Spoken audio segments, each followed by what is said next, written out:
இயேசு கிறிஸ்து யாருக்காக பிறந்திருக்கிறாரு, எதற்காக பிறந்திருக்கிறாரு, ஏன் பிறந்திருக்கிறாரு?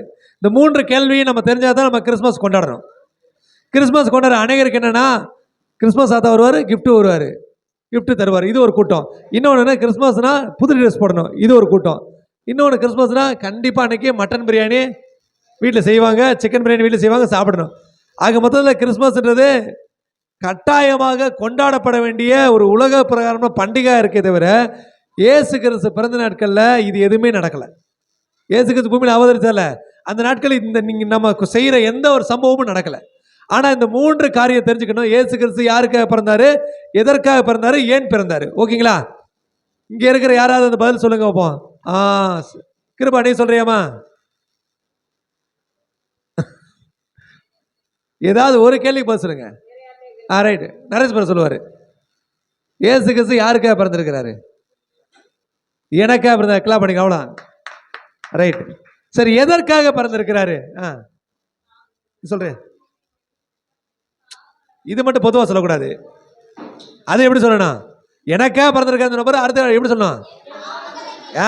ஏன் பாவத்தை, தன் பாவத்தை அறிக்கை செய்யறதுன்னு எப்படின்னா, நான் அதை கன்ஃபஸ் பண்ணணும். சரிங்களா? அப்ப 2வது காரியம், எதற்காக பிறந்திருக்கிறாரு? ரட்சிக்கிறதுக்காக வந்திருக்கிறாரு. Okay, right. 3வது கேள்வி என்னது? ஏன் பிறந்தார்? இந்த கேள்விக்கு சரியா பதில் சொல்லுங்க. யாருக்காக பிறந்த சொல்றீங்க, எதற்காக பிறந்தா சொல்றீங்க, ஏன் பிறந்தாரு? இயேசு கிறிஸ்து பிறக்க வேண்டிய அவசியம் எது? இந்த பூமியில பிதா, குமாரன், பரிசுத்த ஆவின்னு திரியேக தேவனாக ஆதி முதல்ல இருக்கிறாங்க. அவர் ஏன் மனுஷனா பிறக்கணும்? அவர் அப்படியாவே இருந்திருக்கலாமே. இந்த 2 கேள்விக்கு பதில் தெரிஞ்ச 3வது கேள்விக்கு நமக்கு கண்டிப்பா பதில் தெரிஞ்சிருக்கணும். ஏன் இயேசு கிறிஸ்து பூமியில மனுஷனா பிறந்தார்?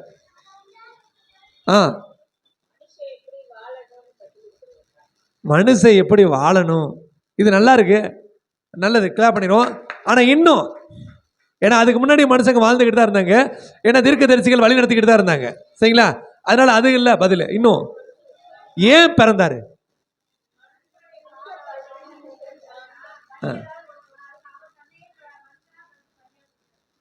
அது மரணத்துக்கு. நான் கேட்டது ஏன் பிறந்தாரு?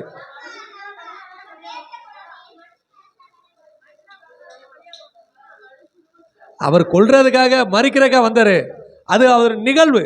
ஏன் பிறந்தார், ஏன் பிறந்தார், இதுக்குள்ளதான் உங்களுடைய விஷயம் வரணும். ஏங்க, எனக்காக பிறந்தாரு, ஏன் பாவத்தை ரசிக்கிறதுக்காக பிறந்தாரு. சரிங்களா? ஏன் பிறந்தாரு?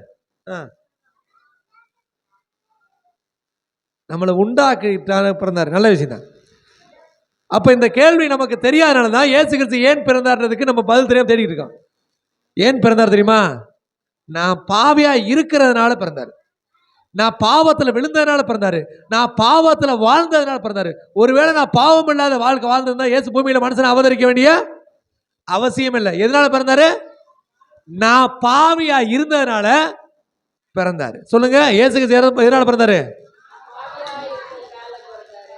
ஆதியில் அந்த பாவம் இல்லைன்னா, ஆதாம் ஏவாள் அந்த பாவம் செய்யலைன்னா, பிந்தின ஆதாமாகிய இயேசு கிறிஸ்து பிறக்க வேண்டிய அவசியம்.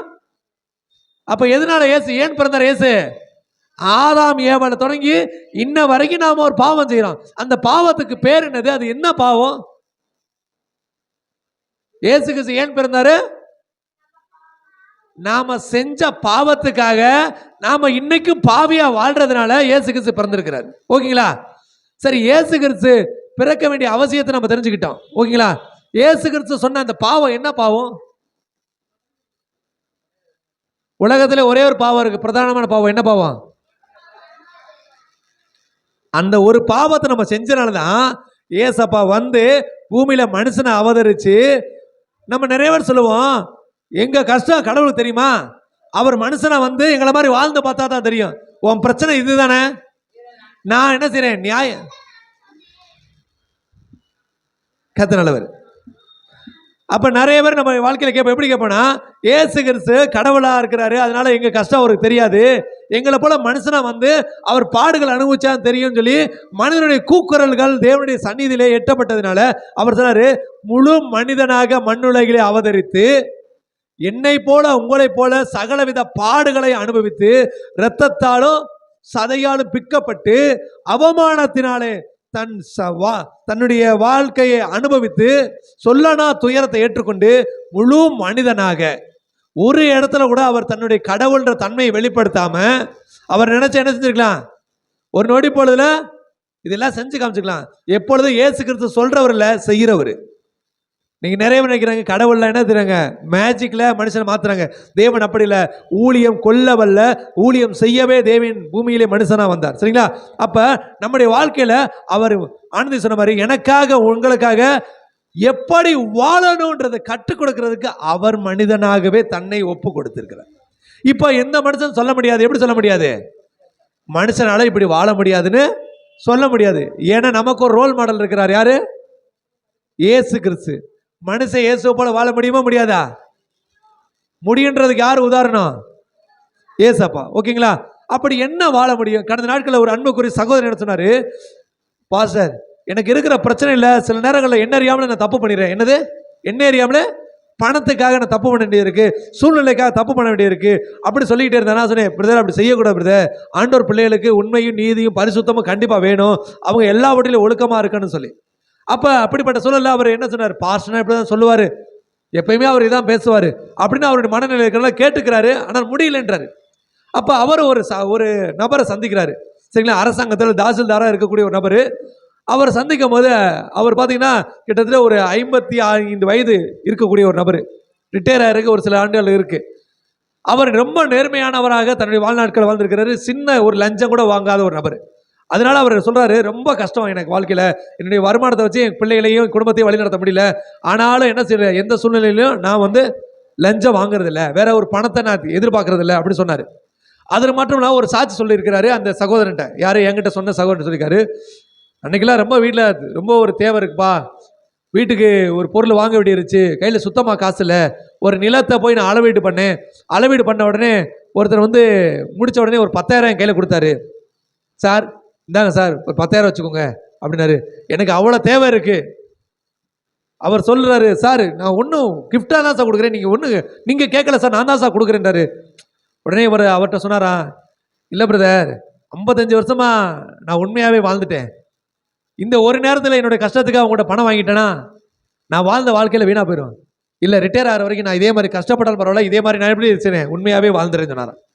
இதை என்னிட்ட கேட்ட அந்த சகோதரன் இந்த வார்த்தையை சொன்ன உடனே அவர் என்ன சொன்னாரு, பாஸ்டர் செருப்புகள் அடிச்ச மாதிரி இருந்துச்சு பாஸ். எனக்கு எப்படி இருந்துச்சா? இயேசுவை அறியாத ஒரு நபரு தான் ஏற்றுக்கொண்ட காரியத்தில் உண்மையாய் உத்தமமாய் வாழ்வதற்கு தன்னை முழுவதும் ஒப்பு கொடுத்திருக்கிறார். ஆனா இயேசுவை ஏற்றுக்கொண்ட நம்முடைய வாழ்க்கையில நம்மளால பல நேரங்கள் அப்படி இருக்க முடியல. ஏன்பா ஆலயத்துக்கு வரல? என் சூழ்நிலை ஏசப்பாக்கு தெரியும். ஏன்பா ஆண்டவருக்கு உண்மையே இல்லை? என் சூழ்நிலை ஏசப்பாக்கு தெரியும். கடந்த நாட்களில் ஒரு இடத்துக்கு 9 பிரேயருக்கு ஒரு சகோதரி காணிக்கை ஒப்பு கொடுத்தாங்க. அப்போ நான் சொல்கிறேன், காணிக்கை பொருத்தனை பண்ண செலுத்துங்கன்னு. உடனே அவங்க சொன்னாங்க, என் சூழ்நிலை ஏசப்பாக்கு தெரியும், பாஸ்டுக்கா தெரியும்.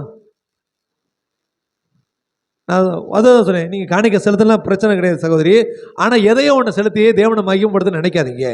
ஏனென்றால் உங்கள் பொருத்தனை என்பது தேவனுக்கு முன்பாக உண்மையாக இருக்கணும்.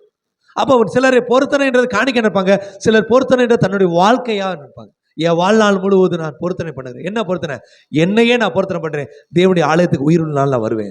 அப்போ நம்ம எடுக்கக்கூடிய கமிட்மெண்ட்டு, அதை தேவன் நமக்கு என்ன செய்யறாரு, அதை பார்த்து நம்முடைய வாழ்க்கையில் நிச்சயமாய் ஒரு ஆசீர்வாதம் தருவார். சரிங்களா? இந்த கிறிஸ்துமஸ் நாளுக்குள்ளேயும் இயேசு கிறிஸ்து ஒரு மனிதனாய் பிறந்து மனிதனாய் வாழ்ந்து மனிதனுக்கு உண்டான எல்லா பாடுகளையும் அவர் அனுபவித்து பூமியிலே மரித்து இன்றைக்கும் மரணத்தை ஜெயித்து உயிரோடு இருக்கிறார். சரிங்களா? அப்போ இந்த கிறிஸ்துமஸ் நாளில் நம்ம ஒரு காரியம் செய்ய வேண்டியிருக்கு, ஒரு பொருத்தனை பண்ண வேண்டியிருக்கு. பொருத்தனையா? என்ன பொருத்தனை அவன்கிட்ட நம்மகிட்ட எதிர்பார்ப்பார் சொல்லுங்க? அவர் நம்ம கிட்ட எதிர்பார்க்கிற ஒரு மிகப்பெரிய ஒரு பொருத்தனை இருக்கு. யாராவது சொல்ல முடியுமா? ஆமேன். அவரை விட்டு விலகாம இருக்கணும். அப்படின்னா இன்னும் சில சொல்லுவாங்க, எக்ஸ்ட்ராடினரியா நான் ஆண்டவர் பிள்ளையாவே வாழ்றேன், இது போதாதான்? ஆண்டவர் பிள்ளையா நீங்க வாழ்றதுக்கு ஒரு அடிப்படை வேணும், ஒரு பொருத்தனை. புதிய வருஷத்துக்கு நம்ம போறதுக்கு தயாரா இருக்கிறோம். அப்ப இந்த கிறிஸ்துமஸ் நாட்கள்ல நம்ம ஆண்டவருக்கு முன்பாக ஒரு பொருத்தனை பண்ண முயற்சி பண்ணுவோம். நம்முடைய விருப்பங்களை அவர் வாய்க்க பண்ணுவார். யாரால நம்புறீங்க? இவன் விருப்பத்தை ஆண்டவர் நிச்சயம் வாய்க்க பண்ணுவார். ஏன்னா சென்னையில இருந்து ஒரு சகோதரன் எனக்கு தெரியும். சரிங்களா? அவர் சென்னையில கம்பெனி வச்சிருக்கிறார் சென்னையில. ஆனா அவர் மதுரை பழைய கோர் பாலத்தில் சர்ச் இருக்கு, ஜியாரா கார் வச்சிருக்கிறாரு. ஒவ்வொரு வாரமும் சென்னையிலேருந்து மதுரைக்கு வருவார். 24 வருஷமா வந்துகிட்டு இருக்காரு. சரிங்களா? அது ஒரு பொருத்தனை எனக்கு ரொம்ப ஆச்சரியமா இருக்குது. அசாத்தியமான விஷயம். நம்முடைய வாழ்க்கையில் இந்த கிறிஸ்துமஸ் நாட்களில் நம்ம ஒரே ஒரு பொருத்தனை பண்ண வேண்டும். என்ன பொருத்தனை பண்ணலாம்? ஆண்டவர் தான் வாய்க்க பண்ணுவார். வேதம் சொல்ல ஆண்டவர் ஒரு தகப்பன் போய் தன்னுடைய ஆண்டவர் கேட்கிறாள், என் மகன் சுகமாகன்னு சொல்லி. உடனே ஆண்டவர் சொல்றாரு, போ உன் மகன் சுகமானான்னு. உடனே தகப்பன் கேட்கிறாரு, நீ சொல்லுகிறீர், ஆனாலும் என்னால் அதை விசுவாசிக்க முடியல, எனக்கு விசுவாசிக்கிறதுக்கு பலனை தாங்கின மாதிரி இந்த நாளில் கூட நீங்கள் ஒரு பொருத்தனை பண்ணுங்க. ஆண்டவரே 2024 வருடம் முழுவதும் நான் தேவனுடைய ஆலயத்துக்கு தவறாமல் வருவேன் அப்படி சொல்லி ஒரு பொருத்தனை பண்ணுவோம். ஓகேங்களா? பண்ணுவோமா வேணாமா? எந்த சூழ்நிலையும் உந்தன் நன்மை நின்று என்னை பிரிக்காது காத்து கொள்வார். இந்த வார்த்தை சொல்லுமா? சொல்லுங்க, இந்த பாட்டு எல்லாரும் பாடுங்க. எந்த சூழ்நிலையும் உந்தன் நன்மை நின்று என்னை பிரிக்காது காத்து கொள்வார். என்னை நம்பி அவர் தந்த பொறுப்பதனை அவர் வருமறை காத்து கொள்வேன். அல்லேலூயா. இதுக்கு உதாரணம் என்னன்னா, ஆண்டவராகிய இயேசு இஸ்ரவேல் ஜனங்களை வனாந்தரத்தில் நடத்தி வரும்போது அவங்களுக்கு பசியாறதுக்கு ஒரு உணவு கொடுத்தாரு. என்ன உணவு? மன்னா கொடுத்தாரு. இந்த மன்னாக்கு ஒரு ரெஸ்ட்ரிக்ஷன் இருந்துச்சு. சொல்லுங்க, என்ன ரெஸ்ட்ரிக்ஷன் இருந்துச்சு? காலையிலேருந்து சாயங்காலம் வரைக்கும் என்ன வேணா நீங்க சாப்பிடலாம், எவ்வளவு வேணா சாப்பிடலாம். ஓகேங்களா? அந்த மன்னா யார் சாப்பிட்ற மன்னா? தேவ தூதர்கள் சாப்பிடக்கூடிய ஒரு உணவு. அந்த மன்னாக்கு ஒரே ஒரு ரெஸ்ட்ரிக்ஷன் ஆண்டவர் வச்சாரு. என்ன ரெஸ்ட்ரிக்ஷன் வச்சாரு? அடுத்த நாளுக்கு சேர்த்து வைக்க கூடாது. ரொம்ப முக்கியமானதுன்னா 7ஆம் நாள் நீ மன்னாவை சேர்க்கறதுக்கு போக கூடாது. ஏன்னா 7ஆம் நாள் என்னக்குரிய நாள். 6ஆம் நாள் 7ஆம் நாளுக்கு சேர்த்து வச்சுக்கோ. அப்ப வானத்திலிருந்து ஒரு மகிமை உங்களுக்கு வேணும், வானத்திலிருந்து உங்களுக்கு ஒரு வல்லமை வேணும் அப்படின்னா நீங்க எந்த நாளை தேவனுக்கு கொடுக்கணும் ஆண்டவர் சொன்னாரு. இது யாருக்கு சொன்னாரு நியமத்தை? யாரெல்லாம் தேவனுடைய பிள்ளையாளா இருக்கிறீங்களோ, நீங்க வனாந்திரத்தில் இருந்தாலும் பரவாயில்ல, எங்க இருந்தாலும் பரவாயில்ல, 7ஆம் நாளுக்கான ஆசீர்வாதம் ஆண்டவர் உங்களுக்கு என்னைக்கு கொடுத்துருவாரு? யாரெல்லாம் நம்புறீங்க? 7ஆம் நாளுக்கான ஆசீர்வாதம் எனக்கு எப்போ வந்துடும்? நான் 7ஆம் நாள் போய் தேட வேண்டிய அவசியம் இல்லை. சரிங்களா? 6ஆவது நாளே ஆண்டவர் எனக்கு கொடுத்துருவாரு. நம்புறவங்க மட்டும் ஆமேன்னு சொல்லுங்க. 7ஆம் நாள் போனா தாங்க வேலை, 7ஆம் நாள் போனா தான் இங்கே கஞ்சி, 7ஆம் நாள் போனா டிஓ, 7ஆம் நாள் பிரச்சனைன்னு வச்சுக்கோங்களேன். 7ஆம் நாள் போங்க, 70 நாள் போய்கிட்டே இருங்க. சரிங்களா? அது உங்கள் விருப்பம். ஆனால் வேதம் சொல்ல சத்தியத்தை நான் உங்களுக்கு சொல்கிறேன். சரிங்களா? இது எதுவுமே நான் உங்களுக்கு கற்றுக் கொடுக்கறது வேதத்தின் தேவனுடைய கிரியைகளை. ஓகேங்களா? அதனால சொல்லுங்க, பக்கத்தில் பார்த்து சொல்லுங்க, 6 நாளும் ஆண்டவர் உனக்கு என்னெல்லாம் கொடுக்குறாரோ அதையெல்லாம் நீ வாங்கி சந்தோஷமா அனுபவி. பக்கத்தில் பார்த்து சொல்லு, இது ஆண்டவருடைய வார்த்தை. பரலோகத்தின் மன்னாவை ஆண்டவர் 6 நாள் உனக்கு தருவாரு. மனப்பூர்வம் ஆசிரியர் ஒரு ஆசிரியங்க, பரலோகத்தின் மன்னாவை 6 நாள் உனக்கு தருவாரு. 7ஆம் நாள் தேவையான மன்னாவை 6ஆம் நாளே உனக்கு கொடுத்துருவாரு. அப்ப 7ஆம் நாள் உனக்கு இவ்வளவா நேசித்த போஷித்த தேவனுக்குரிய நாள். அந்த நாளை நீ என்ன செஞ்சிடாத, வேற யாருக்கும் கொடுத்துடாத. சொல்லுங்க, வேற யாருக்கும் நீ கொடுத்துடாத. அதை உன்னை இம்மட்டும் நடத்தின தேவனுக்குரியது. சொல்லுங்க, 7ஆம் நாள் யாருக்குரியது? என் மனைவிக்குரியது கிடையாது, என் பிள்ளைக்குரியது கிடையாது, என் சொந்தக்காரங்களுக்குரியது கிடையாது, நான் தூங்குற நாள் கிடையாது. 7ஆம் நாள் என் தேவனுக்குரிய நாள். சொல்லுங்க, யாரெல்லாம் முழுசா நம்புறீங்க ஆமென் சொல்லுங்க. 7ஆம் நாள் யாருக்குரியது? இதை யாரெல்லாம் கடைபிடிக்க போறாங்க? 2024 கடைபிடிக்க போறேன். நீங்க விசுவாசிச்சீங்கன்னா அன்ற நாள் செஞ்ச அற்புதத்தை ஆண்டவர் உங்க வாழ்க்கையில செய்வார். இல்ல என் வாழ்க்கையில் நடக்காதுன்னு நீங்க விரும்புறீங்கன்னா அது உங்களுடைய தனிப்பட்ட விருப்பம். ஆனாலும் கூட நான் தேவனுடைய வார்த்தையின்படி உங்களை ஆசீர்வதிக்கிறேன். நீங்க நினைச்சு பாருங்க, 6 நாள் நீங்க சரியா வேலை பார்க்க வேண்டிய அவசியம் இல்லை. நீங்க 4 நாள் வேலை பார்த்ததும் போதும். ஒரு வாரம் இல்லை, ஒரு மாசத்துக்கான தேவை தேவன் சந்திப்பார். ஹார்ட் ஒர்க் ஸ்மார்ட் ஒர்க்னு சொல்லுவாங்க. காலையிலேருந்து நைட்டு வரைக்கும் வேலை பார்த்து 500 ரூபா சம்பாதிக்கிறவர் இருக்கான். நேராக போய் கையெழுத்து போட்டு ஒரு நாளைக்கு 1000 ரூபா சம்பாதிக்கிறான். சரிங்களா? கர்த்தருடைய ஆவியானவர் உங்கள் மேலே இருக்கிறார். நிச்சயமா நான் நம்புறேன் 2024 வேலைக்காரன் முதலாளியை மாறுவான், முதலாளி ராஜாவை மாறுவான். யாரெல்லாம் நம்புறீங்க? வேலைக்காரன் முதலையா மாறுவான், முதலாளி ராஜாவை மாறுவான். ரெண்டுக்கு என்ன வித்தியாசம் சொல்ல தெரியுமா? வேலைக்காரன் முதலாளி யாருன்னா என்ன செய்யணும்? அவனை போல 10 வேலைக்காரன் வச்சு வேலை வாங்குவான். ராஜா அவனை என்ன தெரியுமா, அவன் போய் விசிட் பண்ண மட்டும் போதும். இல்லடா எல்லாம் கரெக்டாக இருக்காங்களா அப்படி போட்டா போதும். சரிங்களா? ஆக உங்கள் தேவைகளை அறிந்த தேவன் உங்களுக்காக கிரியை செய்ய வளர இருக்கிறாரு. அதுக்கு நீங்க செய்ய வேண்டியதில் ஒன்னே ஒன்று சொல்லுங்க. 6 நாள் எனக்குரியது, 7ஆம் நாள் என் ஆண்டவருக்குரியது. 7ஆம் நாள் நான் பொருத்தனை பண்றேன், 6 நாள் என்ன ஆண்டவர் ஆசீர்வதிக்கணும். ஆசீர்வதிக்கலன்னா நீங்க செய்ய வேண்டிய அவசியம் இல்லை. தேவன் என்ன வழி நடத்தலைன்னா நீங்க செய்ய வேண்டிய அவசியம் இல்லை. ஓகேங்களா? சரி, இதற்காக யாராச்சா ஒருத்தவங்க ஜெபம் பண்ணுங்க. ஆண்டவரே நிச்சயமா இந்த காரியத்தில் எனக்கு உதவி செய்யுங்க. இப்போ நமக்கு சொல்றது கொஞ்சம் கடினமா இருக்கும். இதை பாஸ் சொல்லிடுவாரு, எங்க சூழ்நிலை எங்களுக்கு தான் தெரியும் அப்படின்னு நீங்க நினைக்கலாம். ஒருவேளை இப்ப அந்த தகப்பன் சொன்னது போல நீ சொன்னதை நான் விசுவாசிக்கிறேன், ஆனாலும் விசுவாசிக்கிற எனக்கு பலன் கொடுங்க சொல்லி யாராவது ஜெபணுமா? யார் ஜெபம் பண்றா? டக்குன்னு சொல்லுங்க. சொல்லுங்க. என்ன செய்ய போற ஆண்டவர்? வேலைக்காரங்களா முதலாளியை மாத்த போறாரு. முதலாளிய கொஞ்சம் என்ன கவனிங்களே. நான் இந்த வார்த்தையை என்னுடைய சுய விருப்பத்திலிருந்து பேசுறேன். தேவ ஆவியானவர் எனக்குள்ள இருந்து கிரியை செய்யறவங்க உங்கள்கிட்ட பேசுறேன். சரிங்களா? இப்ப யாராவது ஒருத்தவங்க இந்த காரியத்துக்காக ஜெபம் பண்ணுங்க. யாராவது ஒருத்தவங்க ஜெபம் பண்ணுங்க. நான் தவறான காரியம் எதுவும் சொல்லிட்டேன் ஆண்டவர் நாமத்தினால? யாராவது ஒருத்தவங்க ஜெபம் பண்ணுங்க. ஆண்டவரே இந்த காரியம் எங்களுக்கு தேவனுடைய சமூகத்துல கிரியையா நடக்கணும் சொல்லி.